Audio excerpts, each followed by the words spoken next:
This Zoom stuff is really working out quite well nowadays. I think this is my third one in 2 days. This is fun. Rush, just wait till you have 4 a day, then it's not so fun anymore. No, I don't want to do 4 a day. Yeah. Taylor, are we waiting for Graham? I had 6 yesterday. He's here. I'm here. That's Oh, my there he cue, is. I guess that's my subtle cue to get started. Good afternoon, everybody. It's great to see you. And I'm enjoying these Zoom meetings. I hope you are as well. We've got a great presentation today from fellow members. But first, a few remarks. I really want to thank everybody again. You know, to have 81 people on the call last week was tremendous. It was a great signal to our international vice president about our enthusiasm and interest here in central Indiana with what Kiwanis is doing. And again, we had I think we had 8 clubs join us, so that was fantastic. And as I mentioned, I had guaranteed Peter at least 50, or he might remove me from my role. And so we well surpassed that with 81. Reminder to stay on mute until you are asking a question, so that we don't get any background noise, and we'd appreciate that. Club announcements: the convention, as you know, has been canceled in June. All new member dues have been postponed until October 1. And we would request also that you fill out the survey. Taylor sent out a survey, I think about 2 weeks, maybe a week and a half ago, on your thoughts on Zoom and our communications, and that feedback will be really valuable. And hopefully we are meeting again in July, but if we aren't, we're going to use that feedback in terms of how we move ahead through the summer. So please fill that out if you haven't done so. We do hope to resume in-person club meetings in July 9th, but until then, we've really got some tremendous speakers for you. We've lined up a full docket of speakers through July 9th, so thank you to everybody who's helped fill out that docket. Golf outing has also been canceled, as you know. We'd ask, we certainly understand the time, so that you might consider whatever you would pay for lunch or for the golf outing to consider contributing that back to the foundation, and that can be done via PayPal. And again, we'll keep communications coming in the weeks ahead. I'd like for any guests to introduce themselves at this time. Greetings, Graham. This is DLG Gerthlin, Kiwanis Club in Jamaica. Good to be back with you this morning. And I'm looking forward to a great meeting. Have a great day. Thank you. Other guests who are with us?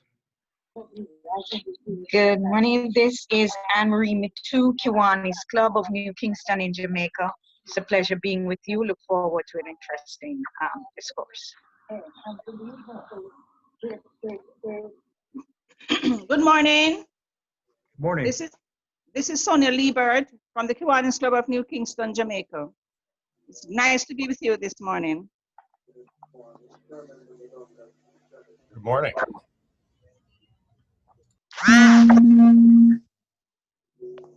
Okay, any other guests with us? I don't know. Can you hear me? Yes. Yes. Yes. Okay, I'm Jackie Clancy. I'm not really a guest. Have been a member for years and then left, but I'm back. So just hello, everybody. Hello, welcome.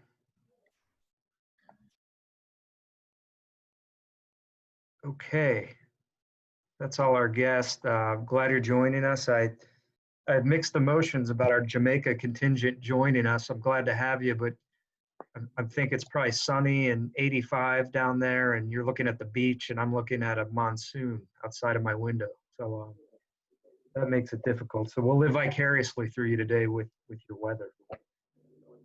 I'm going to now call on Brett Hawkins from Abe Lincoln Elementary, who's going to speak about our foundation grant to Abe Lincoln. So Brett, it's all yours.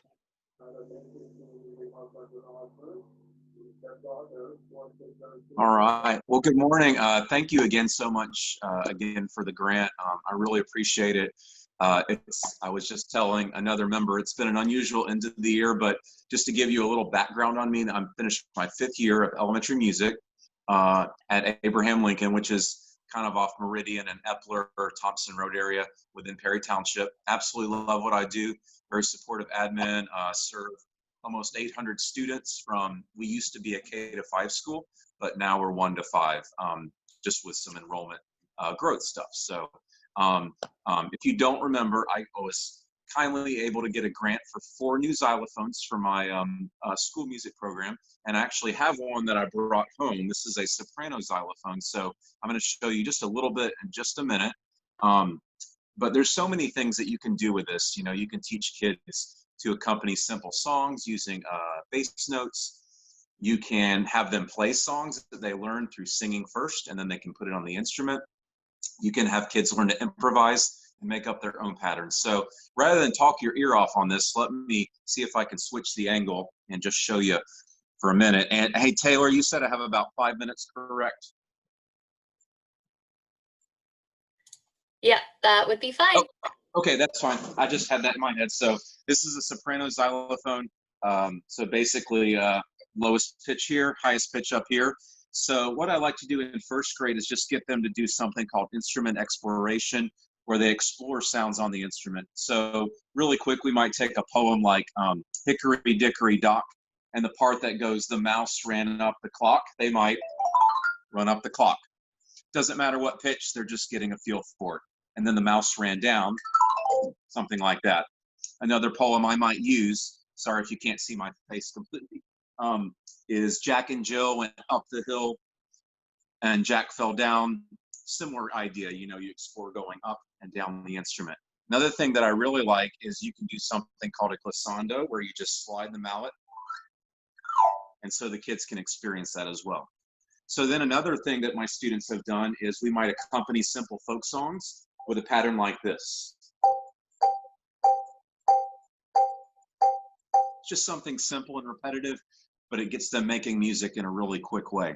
Another thing that they can do is start to do some basic improvising. So what that means is if I play a rhythm, this is a really straightforward way to get them improvising quickly. I might play a rhythm like this. Simple rhythm, and then I'll say, okay, you get to pick one pitch to play that on. So let's say they pick the pitch C. The great thing about these is these all have, I don't know if you can see, all the pitch names at the bottom. For elementary kids, that's really useful. Their brain's overloaded with information as it is. So let's say they pick the C, they would play, right? I might say, pick a different pitch. They might pick. Really nothing to it, but it gives them that sense of accomplishment. They're technically improvising, but I gave them a really good parameter or guideline. Or if I play a different rhythm, like they could go, so on and so forth. I could even say you get to pick 2 notes, 3 notes. For time's sake, you get the idea. And then as they get older, we really start to take songs that they've learned and put that on this instrument, which is frankly not easy to do. It's pretty higher level thinking, but it's really beautiful. So for example, you know, many of you know this song.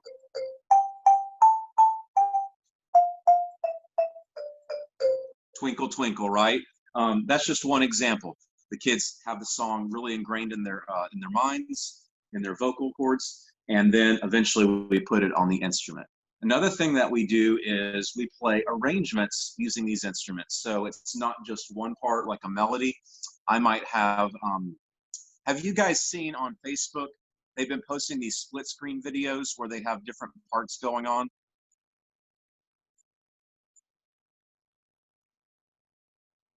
I'll take that as a maybe. But there's I have seen those, yes. They're yeah, cool. It's basically an app, and you can really get a sense of that. I'll try to record one and show you later. But basically, as the kids get older, they learn to play independent parts. So like if I'm playing that melody, one part might be,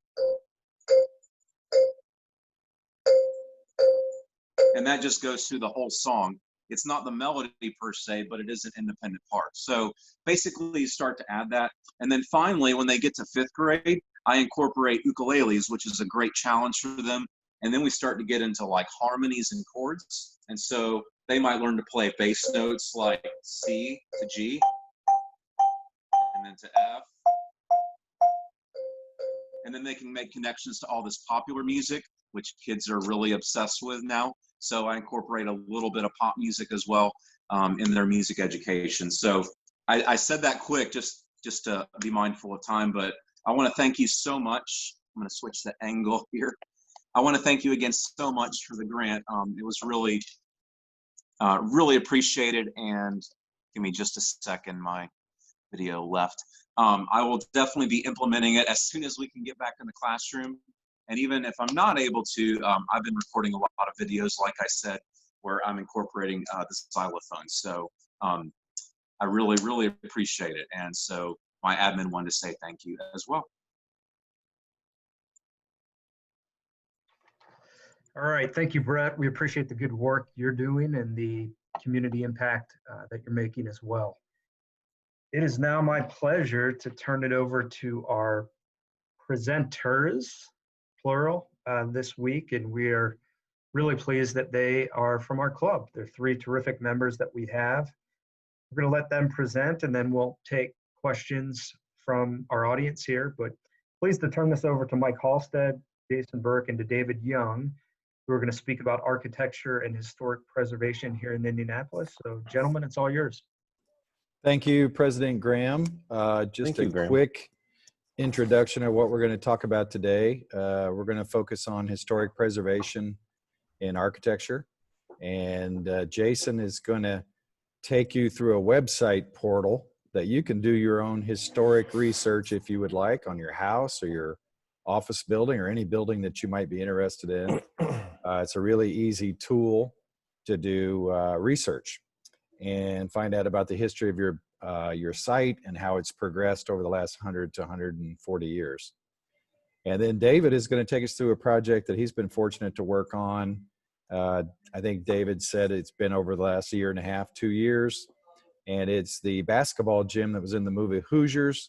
You'll all recognize some of the imagery that David's going to show you, but it's a really interesting project in terms of preservation, history, not only national, but Indiana history, basketball history, which is Indiana.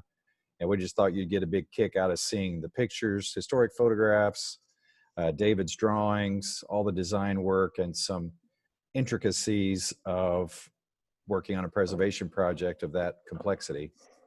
So we'll start out, and then after we get through with David, we'll have some time for questions and answers and any wrap up that you all want to do. But first off, Jason, take over and show them your research tool. Great, thank you. Hello and good afternoon, everyone. So I have 2 screens set up. I've got my phone, which is where I'm presenting from, and then I've got another screen that I'm going to do a screen share. So that should be identified as Jason's screen share. Let me find my slide. All right. You guys should see a Google slide now that says Indy GIS mapping, right? Perfect. So the Indy GIS mapping tool is something that the city of Indianapolis is not the only place that has it, but it's a really great geographic information systems website. I've seen some others that just haven't really held a candle to the city of Indy's. It is only for Marion County in this case. You can find a similar tool in most counties around the state. I feel like one of the surveying companies got the job to do this and develop this system throughout the state in different counties, but Indy's is probably more detailed and has more information than any that I've seen. But if you're interested in doing either historic or even current day research on any property in Marion County, this is where I would recommend that you head to. The website is maps.indy.gov. So I'm just going to go through real quick this little slide prez. I think Taylor made this available to you. If not, I have I'll share this Google slide or try to, but it just describes how to access the system. You head over to maps, and I'll do all this stuff so that you guys can see it in real time, but you head over to maps.indy.gov in your favorite browser. There's some navigation tips that I'll show you in a second. There is an aerial photography legend and tool and layer tools where you can access all kinds of different information. And you can even export the map with the print option and save to various formats. Today's presentation also is going to center on the historic side of things, which in this case is the Sanborn maps, which are fire insurance maps that were developed at the turn of the century to document different buildings in various cities around the country. So basically, if somebody had a fire, they'd be able to go back to the maps and see what kind of structure was there so they could, I guess, pay out the insurance claims. Sanborn maps were popular through about the 1950s when insurance, the way they did insurance changed, and I think the Sanborn maps kind of disappeared, but it's become a really great tool for historic research. Going back to the City of Indianapolis Map Indy system, you should see right now an example of the browser page, which has a search bar. You can put in your address. There's a zoom tool. There's some alternative databases and print buttons, some layer tools. I will actually go through those in real time with you just so you can actually see that. So hang on. So that presentation should be available online if you forget any of this stuff. And in the meantime, where is my,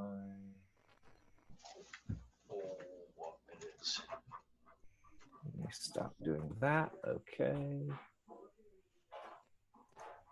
Okay, so we are going to look at a specific site in town. And I'm going to start just like I would start if I were going to the system. I'm going to type in, you guys can see this, I hope. We're going to go to maps.indy.com. And you'll see the Indy GIS applications. All of these different applications take you to a similar mapping tool. Map Indy is what we're looking for. If you have any problems in Marion County that you want to report to the Mayor's Action Center, Request Indy is actually the link that you could use to go do that, like potholes or high weeds and grass, stuff like that, nuisances. When we click on Map Indy, it's going to take us, because this is Chrome, it asks me if I want to ensure that Adobe Flash Player is installed. You have to click on this little Get button and allow that in order to make it work. Sometimes that's a hang up for some people. But basically, it'll pull up this map system here, and this is the portal that we're looking for. So if any address that I want to look in, I would probably go up to the search bar and put in the search terms. In this case, I'll pause for a second. What I wanted to show you guys historically was the Wonderland Amusement Park in Indianapolis. So Wonderland, if I'll go to the wiki page just because it had the most info, but Wonderland was an amusement park that opened in, let's see, I think it was 1906. Amusement parks had become kind of a fun thing for people to do, and they were really popular at the turn of the century. And Wonderland happened to be located on the east side of Indianapolis along, I think, the interurban line along Washington Street. So as I started doing research for this, I looked up a thesis that one of our local historians, Coney Ziegler, had put together about amusement parks at the turn of the century in Indianapolis.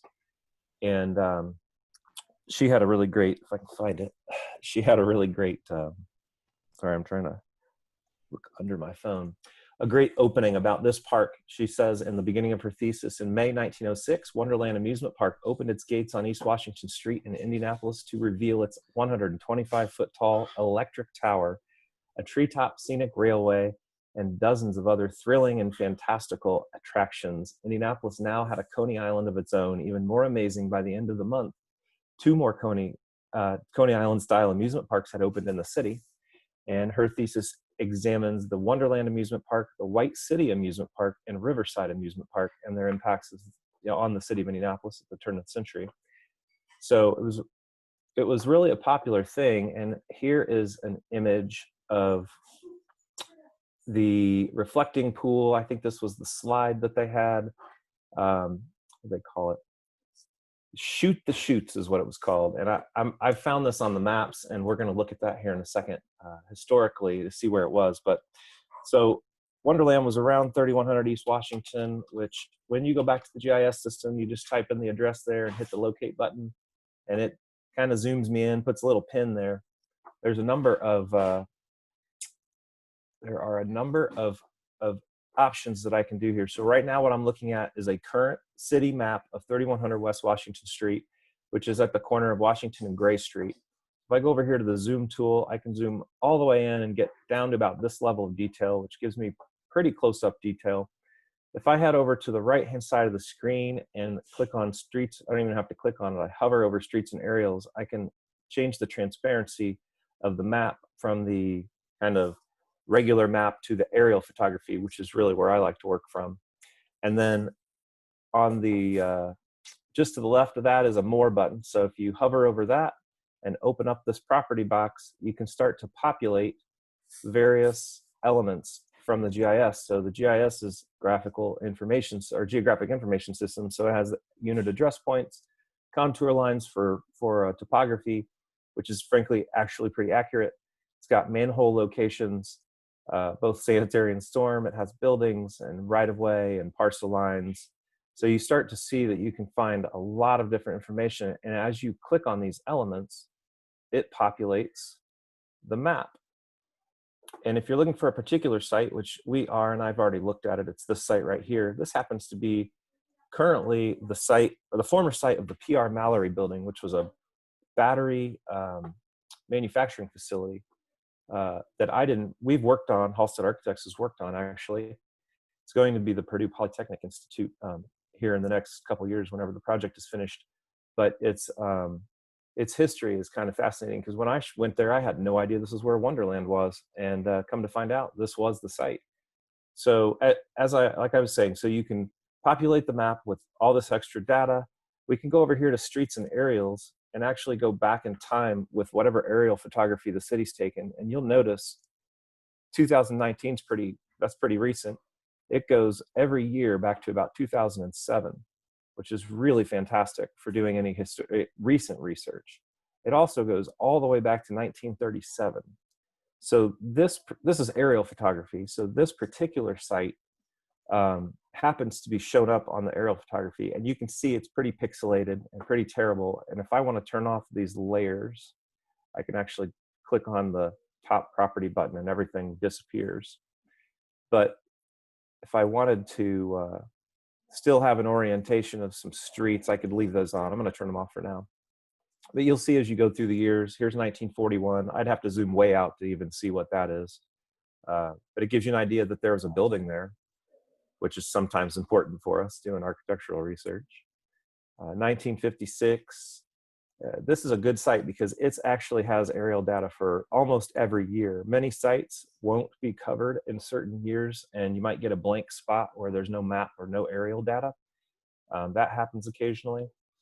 But this is just a good example of, here's a site I wanted to research, see what buildings were on there. A lot of times I'm looking to see if a building was built on a site before 1978 because there's certain code implications for that. And if I can go back in the aerial photography and see that a building was there in 1978, it saves me from having to do a little work sometimes. But there's another important tool here. When you click on identify, you can actually identify a parcel, and it'll bring up this box that gives you, in this case, it only gives me the street name and basically no information because I've turned off all of my properties. But if I turn my properties back on and go through that process again, it should give me zoning info, gives me owner information, parcel information, rezoning information, stuff like that. So it's kind of fun. Now, let's look at the historic side of things. In order to get to the Sanborn maps on the city's website, you have to use a different database. So down here at the bottom, there's the Map Indy, which is what we're on. And then there's the Indianapolis Site Inventory tool. That is a tool that displays brownfield locations. And I think the reason they put the vintage photography in here is because when you're doing historic research on brownfield locations, the historic maps become a lot more important. So if you click on that, it's going to take us from the Map Indy system to the brownfield ISIT system, which is kind of similar. A little bit different information over here on what data you can isolate. So I can still isolate all my aerial photography. But if I want to go to my historic maps, I can click or hover over historic maps, and you'll see there's Sanborn from 1887, 1898, 1915, and 1956. And then Based is another mapping company that has 3 different versions. So I'm just going to try to zoom straight to where I believe Wonderland was, which I think was the 1898 map. Yeah. So here we have the overlay, and you can see on the right side of Gray Street, they don't have the Sanborn map in the system. They probably have one if you were to go to the IUPUI website, or if you were to go to the Architectural Foundation downtown. But I was lucky that somebody had scanned in this Wonderland map. So earlier when I showed you that picture of the Chutes Basin, you'll see right in the middle, here's that big water basin with the slide that was right there to the south of it. You can start to walk around this site a little bit and see how you would have entered the facility from the front, and how they had the kind of meadow area, the 125-foot electric tower, the Illusion Palace, the vaudeville, the dancing pavilion. This is just really awesome, because if you can go back and find some of those historic photographs and then apply them to this map, it's just a really fantastic way to catch a glimpse of Indianapolis history. And you can do this for a lot of sites that are downtown in urban Indianapolis. I've done it for Fountain Square for my own properties a couple times and found some data, but you can see here, there is no Sanborn map for this area to the south, unfortunately, at least online. But you can always continue to look for things. I even found some Sanborn maps from, I can't remember the era, I think it was 1938 for Mike yesterday for a building he owns in Marion. That were online through the Library of Congress. So you just know that it's out there and start Googling, you can find that information. But that kind of concludes the information that I wanted to show you guys. I'll take some questions at the end if anybody has any after David's done, but David's presentation is really great too, and I can't wait to hear him. Thanks, Jason. What I love about this old map are the no parking spots. There's free cars. It's great. David, if you want to take over now and talk to us about your project. I would be glad to.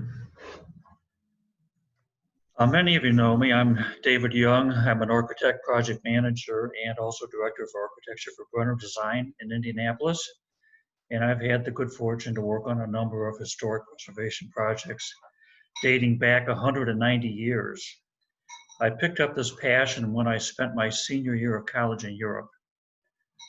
And today I'd like to show one of my more current projects, which is the Hoosier Gym in Knightstown, Indiana. And I'll let Taylor put that on the screen now.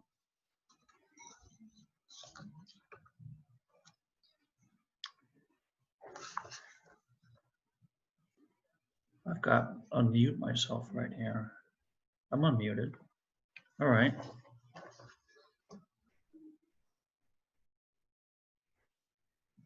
Here's a poster from the movie Hoosiers. Can everyone hear me okay?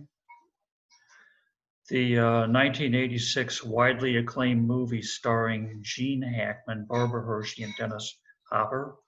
It was written by Angelo Pizzo and directed by David Anspaugh. It takes place in 1951 in fictitious Hickory, Indiana, where the basketball team is called the Huskers. 2, please, Taylor.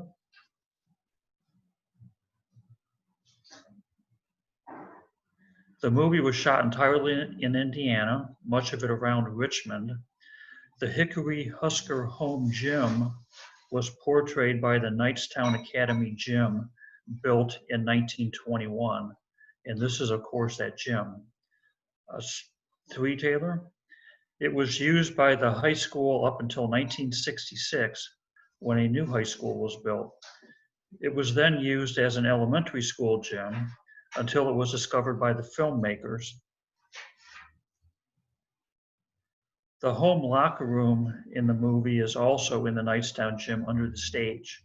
It is pretty much as it was built in 1921. This is a current shot. With the exception of new ductwork, lighting, and scoreboards and a high shine finish on the floor, the gym looks the same as it did for the movie, and for that matter, as it did in 1936. It is used so much for tournaments that they also updated the free throw line and added a 3-point line. The gym was built in 1921. Lost my place here, sorry. The gym was built in 1921 as part of the Knightstown Academy. This is a photo of the academy from the roof of the gym. In this picture on the far left are the 1986 original building for the academy. And then in front of that is the 1887 addition. And just then on the right, just kind of fading off the screen, it's actually the largest part of the building, is the 1931 classroom addition to the Knightstown Academy. The Knightstown Academy, including the gym, has been a listed landmark on the National Register of Historic Places administered by the National Park Service since 1976. This is the earliest picture that we could find of the west elevation. It has wood siding. There are what we call wing walls on the front, kind of like a false facade. And if you look in the far back of the picture, you can see that there's also one of those in the back, a wing wall that no longer exists. The structural system is entirely wood, and all the cladding is wood as well. It has wood siding on it. This is a 1922 photo of the inside of the gym prior to the bleacher update. The bleachers now look somewhat more refined, and that was done in 1936. This is a great picture. It's the class of 1923 of the Knightstown Academy. On the right is the 1887 Academy edition. On the left is the gym. And then if you look at a close-up of this, we can see quite a bit of detail about the gym itself. We had ongoing discussions about this siding and this cladding. We were told by David Steele of the Knightstown Historical Society that it was a common beveled wood siding used at that time. We tried to find some examples, but could not. We measured it in the photos. We just kept looking, trying to figure out what it was. Almost 70,000 visitors visited the Hoosier Gym last year. They come for tournaments. One of my favorite stories was several busloads came up from one county down in Alabama and held a county tournament here in the gym. They've had visitors from Japan. It has made Knightstown a destination. It's only 40 minutes east of downtown, and you should go. But the outside is not as pristine as the inside. It's not in bad shape, but it needs lots of maintenance. In 2019, the town of Knightstown, the owner of the gym, was awarded a $500,000 OKRA grant as the Office of Community and Rural Affairs, an OKRA grant from the state of Indiana for exterior repairs. With required matching funds from Knightstown of $100,000, this resulted in a $600,000 project. The repairs included roof replacement, window replacement, mason repair, and some other miscellaneous items that we were able to do. Most of the wood deck is original, and the roof did not leak. In fact, it's never leaked. It's always been maintained well. But the roof was getting old and needed replacement. The town has this priceless edifice, but their primary concern was reducing energy use and the amount of maintenance needed. This roof had only 1.5 inches of insulation on it, dating from a 1990 renovation, and the windows were all drafty. All maintenance is done by unpaid volunteers. This is our plan of the existing building, and you can see some dates on here if you look closely. The middle portion is the original 1921 building, and then on the left, a 1936 Works Progress Administration lobby addition was put on. You'll probably remember these government programs called CCC and WPA from the Depression era. At this time, in 1936, they also skinned the entire building in brick, and a new wood floor was laid over the old wood floor. I'm talking about the game floor. So that game floor is still there today, and it's dates from 1936. I don't have any real data about this, but I presume that the bleacher updates were also done as part of these 1936 renovations. And then on the right side, there's a 1951 classroom edition, which was put on. It's still used for many community activities and houses the Hoosier Gym Museum. The 1936 lobby is done in what I call a Collegiate Gothic style. It looks almost like a college building. It has carved Indiana limestone and the original oak doors and entries. These are some of our before renovation photos. These doors were taken down and rebuilt with new glass. The frames above, there's like a transom window above, that was all furbished in place. And then if you look, it says in kind of decorative text, KHS for Knightstown High School above the door. We took lots of pictures like this to draw the detail later in the office into note broken pieces and things like that, and cracks and other items needing work. This is one of the front entry doors that you just saw in the photo. These are original 1936 Von Duprin panic hardware made in Indianapolis. The panic device, that's where you push on this bar to open a door from the inside, was invented by the Von Duprin Company in response to a 1903 Iroquois theater fire in Chicago that claimed the lives of almost 600 people. That was because they used to lock the doors to keep people from sneaking in. And so that many people died in a fire. These panic devices were restored by the Von Duprin factory as part of the work, but we made sure that they left the patina that you see on here untouched. They didn't really have to do anything to them. They took them apart and made sure everything was all right and put them back together. And now they're ready for another 85 years of service.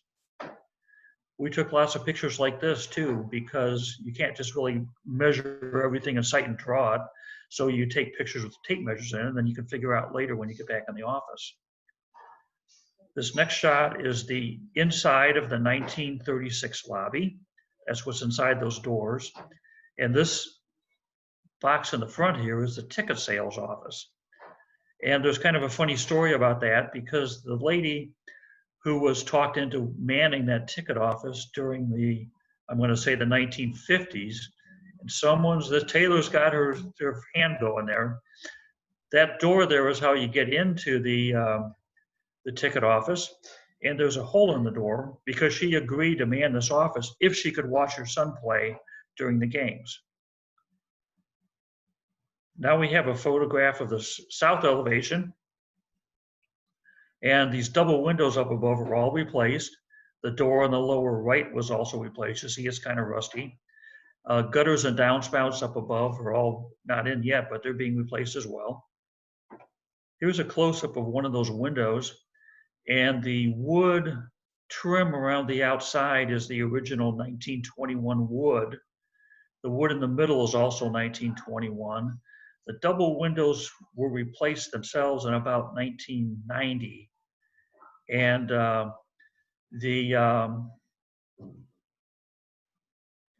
trying to get back to my script here, sorry. There's 16 pairs of these windows, so 32 in all on 3 sides of the building. And they're all kind of 1990 wood windows, which are insulating glass. That means they're thermal pane or dual pane, but they're all pretty drafty. This is a close-up of that same window. And so the window sashes are 1990 with insulating glass, which that's failing, but the old 1921 trim is in pretty poor condition. As part of this, when they took out the windows, you remember that these old double hung windows have weights in them that are buried in the jambs, and those weights were removed, and the boxes were replaced with kind of vinyl tracks. And so all of this is part of the 1990 edition. So the owner's biggest concern were energy costs. These 30-year-old replacement windows were drafty. Again, the roof only had 1.5 inches of insulation. So we're taking this all back down to the wood deck, we're talking about the roof now, and putting in 4.5 inches of insulation. In the new roof, going on is going to be PVC. It's just about done as we speak. It's the most durable roof system available and should have a 40-year life. So the 1936 lobby edition also has 4 of these really elegant casement windows. They're too nice to replace. In fact, I have a picture of this on my wall because it's one of my favorite pictures of the whole gym. So what we did instead was the sash, the part that swings open there, it has been replaced with brand new mahogany replacement windows. And we've also added storm windows on the inside that are stained to match all the oak trim that's there in place. And then remember the riddle about this wood siding? Well, we kept looking and looking. And after much looking around, we found a hole up high in the wall between the original gym and the 1951 edition. So if you look here, this is the siding. Back up, please, Taylor. So this is the siding here that you see in that photo, and it has kind of it's about 6 inches high, but it has a fake joint in the middle. And then over here is the wood stud, so we're in the wall, and there's actually cladding over this. They cut a hole through the wall to ran a pipe. And then here's the brick between the 1951 edition, and that is you can't see my arrows at what I'm gathering here. No one can see my arrow. Well, Taylor's got it covered. So let's go on then, please. But we've solved the mystery and we included this detail in our drawings. So some of our drawings are I'm showing now.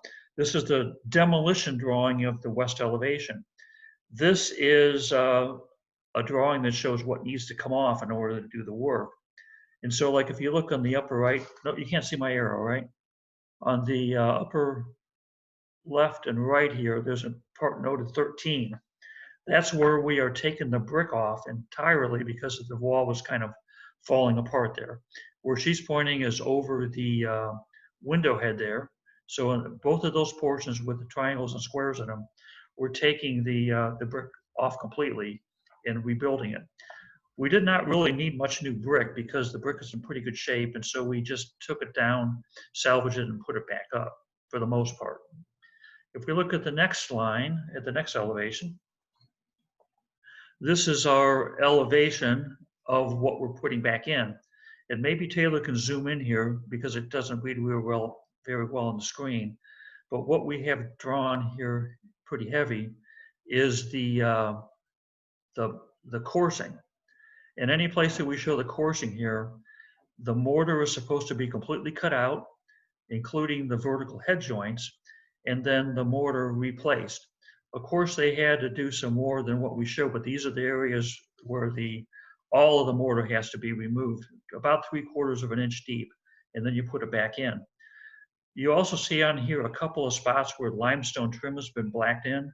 There's 2 in the top marked 14. Those are pieces that were split in half and we had to replace them with new. And then there's a couple down below that are marked 8 right above the sidewalk. And those are places where there's a lot of work on top of that and they were just spalled a little bit. So we did patching to those. We also have noted on here a couple of 4 locations, 20, which is where we're putting in new collector heads and downspouts to try to get it back to the original look of the building. Go to the next one. This is a photograph of the brick. And it's you see that the brick is kind of unique. On these old buildings, it's often very hard to find matching brick, almost impossible sometimes. The clay determines the color. The texture may or may not be made anymore. You see that this is kind of, I don't know if it's tooled or scraped or how they did it, but it's a texture. And then the bricks were fired differently back then. They used either gas fired beehive kilns, coal or what else, Mike? Coal or well, they had brick ovens. You see a lot of those in southern Indiana where there's circle. I think they were primarily coal fired though, but now they're all gas fired. And so the way that the old kilns worked, they weren't very efficient or very even. And so some of the, you see some different color bricks on here and how some of them have darker faces and darker tops and bottoms. Those are the ones that got a little too hot. And the ones that were lighter were the ones that didn't quite get as hot. And so we were able to find some brick in Nebraska that had the right colors. In fact, all the colors are really, really close. And we only needed maybe 20 of them for the whole job, which is pretty amazing. Then also you can see in here the mortar. And I believe most of this mortar is original. On the upper left here, there's kind of one joint that looks kind of whiter, like maybe it's been replaced. Or I think what's going on here is the lighter part is all the original mortar. And then this first joint down here, if Taylor just goes right and left from where she is there, that joint has been replaced and it's not too bad.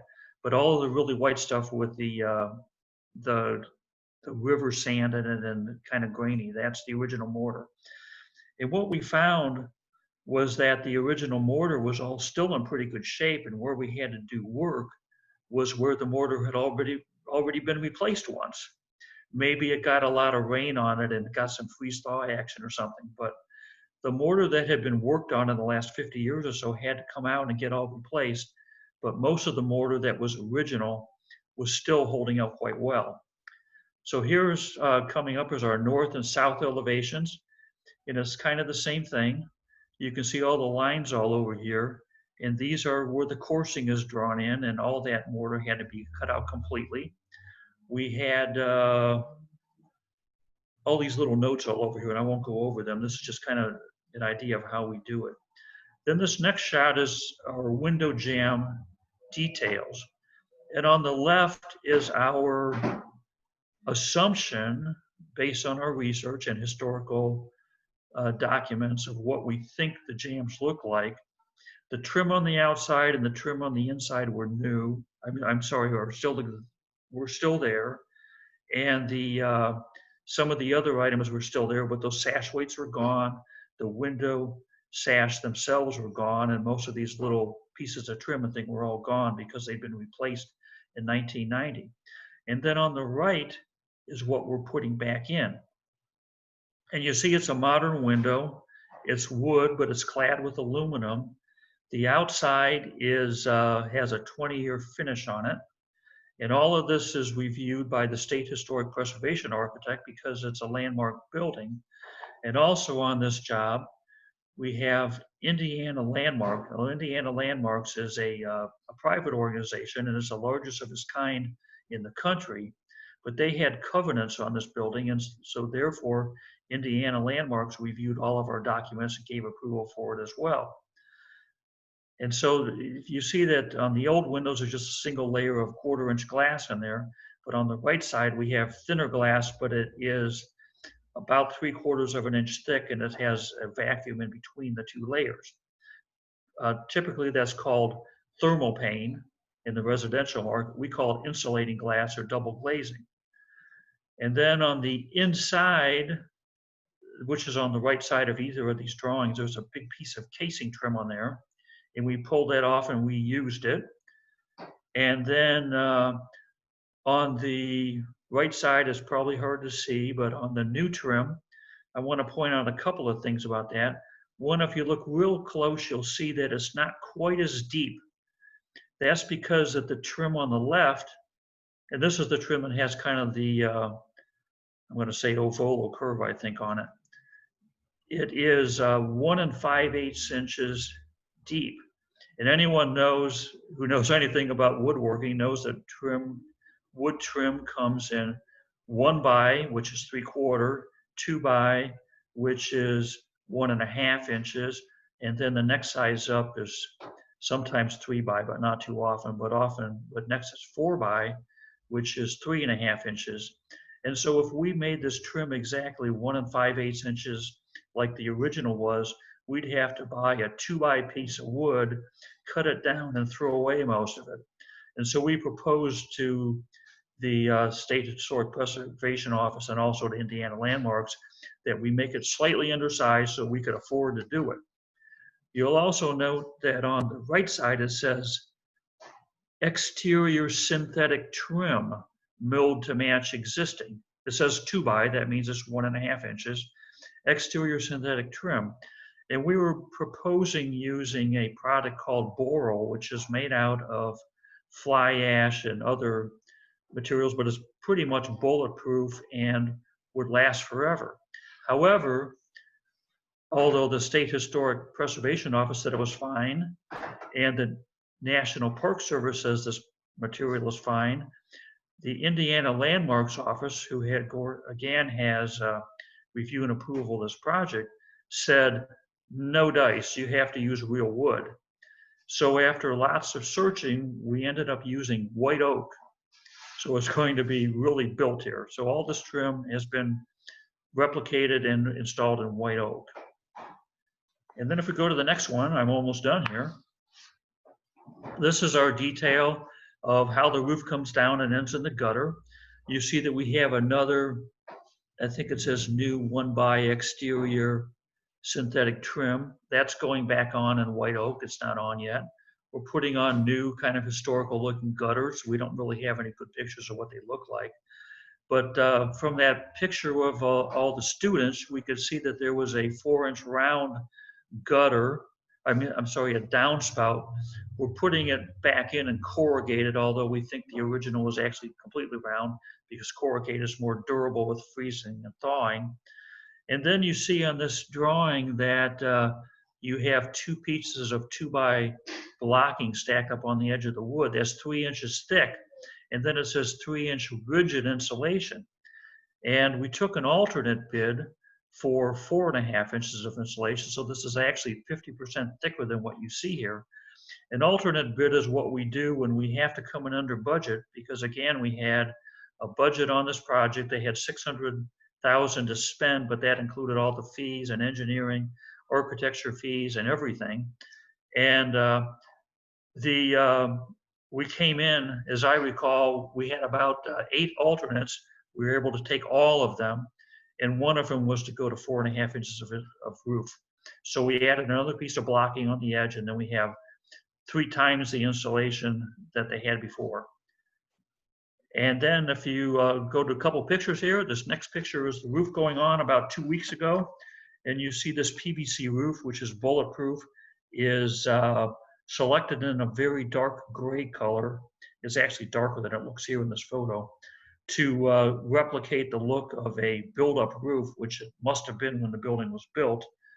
And then if we go to the last photo, this is taken just Saturday, and you see all the new windows up there, all in place. You see the 4 replicated sash windows in the 1936 edition. We still don't have the new copper downspouts or collector heads on the front there. And then you see on the far right that the roof membrane is just hanging over the edge because they don't have any of the trim or gutters up yet, but it's weatherproof. And that's all I have to share. Go to Mike now.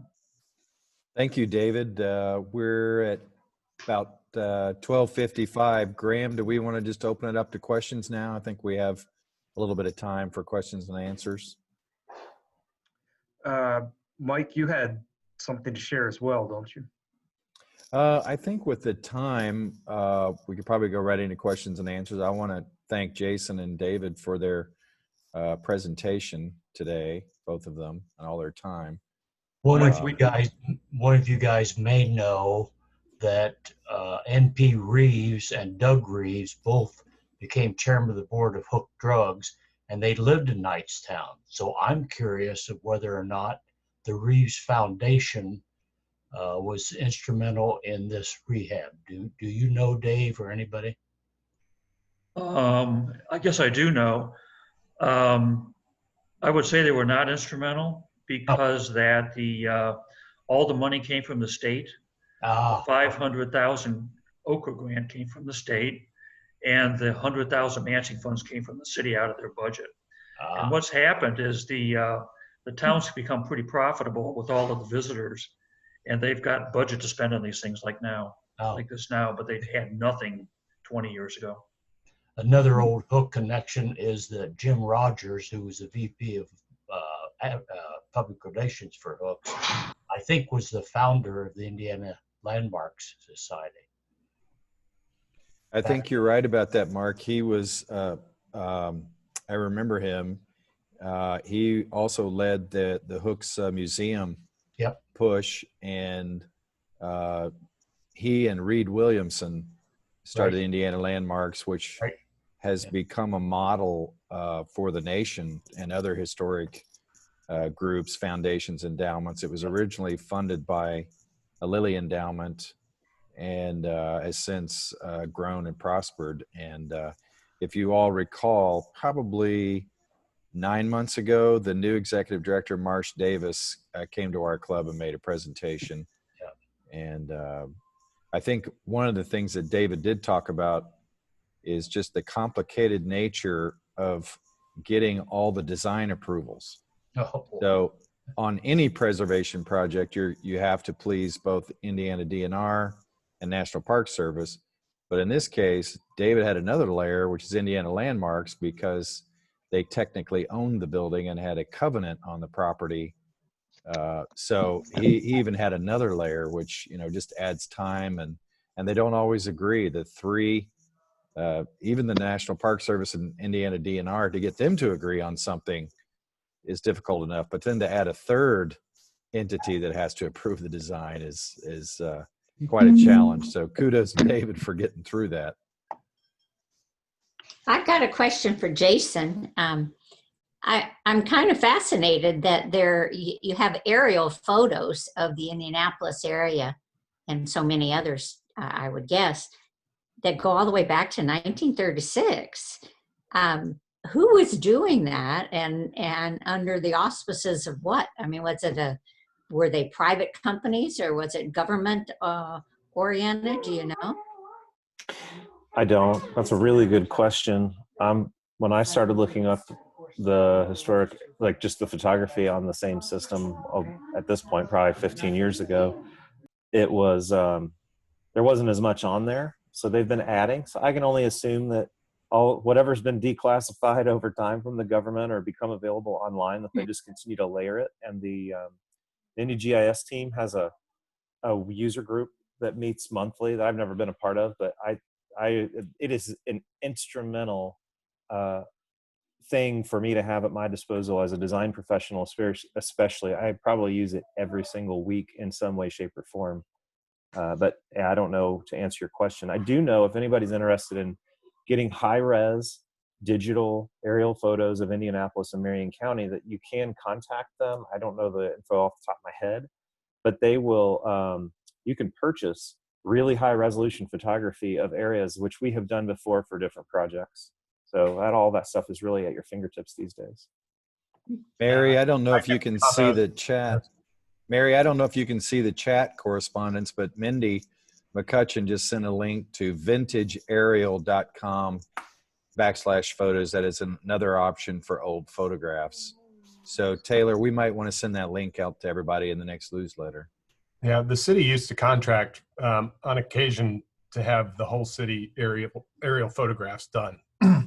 And the quality of them does vary substantially. Ideally, they're done in the wintertime, so you don't have foliage on the trees and you get a better view of what's down underneath it. But you'll see as you go through those on the city's site that sometimes, and in fact, certain years are horrible. You can't see anything. Other years are really sharp, and you'll see some that are close incrementally because of that.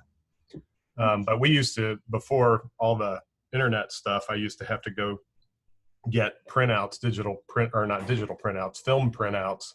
I remember actually when I was working with Dave Young over at James, we were doing master planning for Butler's campus, and I had to go get big film transparencies of the aerial photographs of Butler's campus in order to generate the master plan data. So it's nice to have it online. But and now they seem to do it every year, or sometimes there's every other year at the most. So we're running up against 1 o'clock. I'm going to ask Mike, David, Jason, are you able to stick around for a few minutes when we conclude the meeting? And we were going to plan on keeping Zoom open here to have a little social time, but if we could keep you guys hanging around, we'd appreciate it.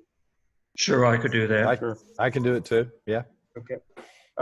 Really want to thank all three of you. That was a fascinating presentation and very interesting. And we will be emailing you certificates of appreciation and also making a donation in your name to Teachers Treasures, which, as you know, helps teachers obtain and distribute school supplies here in Marion County. Just went off, Mom. We are going to have another Zoom next week with Jared Vishko and Fabian Rodriguez from the Drink Culture podcast. That sounds very interesting. And I don't know if we're allowed to have a glass of wine or maybe a beverage while we're listening to them speak. And then the following Thursday, and Taylor, maybe this is something we can promote again to all the area clubs, but I think will be a very interesting speaker. A good friend of mine is Joanne Scott. She is the head of the NCAA men's basketball tournament, and she'll be discussing the decision-making process leading up to the cancellation of the tournament.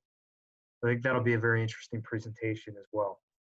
So again, I want to thank our guests. I really want to thank our Jamaican contingent. I think we had 7 from Jamaica on today, and I think we had at our high peak, we had 41 people on the call, which again is a great population here. So we'll adjourn, but then we'll keep Zoom open for additional questions for Mike, David, and Jason. And if you have anything else to share, welcome to stick around.